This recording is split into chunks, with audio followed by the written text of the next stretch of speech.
nasangkot po or nasali ang mga sundalo natin sa ginawang operasyon ng ICC investigators sa Pilipinas. Unang dumating ang mga ICC investigators sa Pilipinas noong December 2028.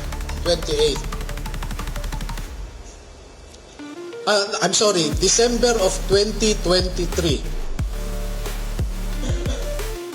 At bago mag-December 2023 ay inutusan sila na magpapalit ng peso to dollars. Dalawang maleta na ang bawat maleta ay may nilalaman na 56 million pesos. Kaya nakapagpalit sila ng equivalent to $2 million. At ang sabi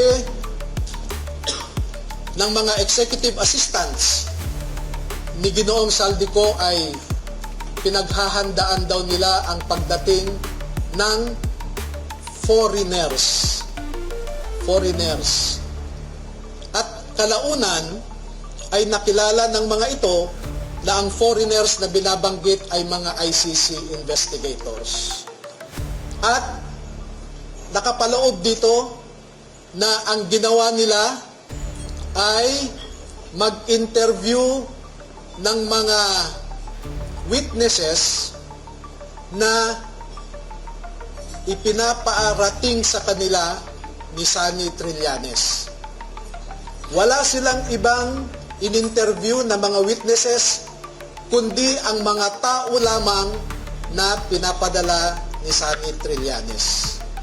At ibinigay kay Sunny Trillanes ang pondo para sa pag-asikaso sa mga ICC investigators na ito.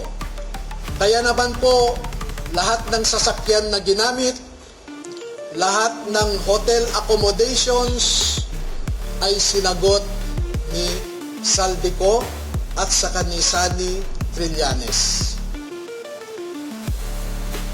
Napansin din po nila na lahat ng mga pag-interview ng ICC investigators ay sa mga pribadong lugar. Wala man lang government office. At makikita po ninyo ang madalas na pag-deliver nila ng mali-maleta at minsan mga paper bags naman na mga pera patungo sa mga nag-aalaga sa ICC investigators.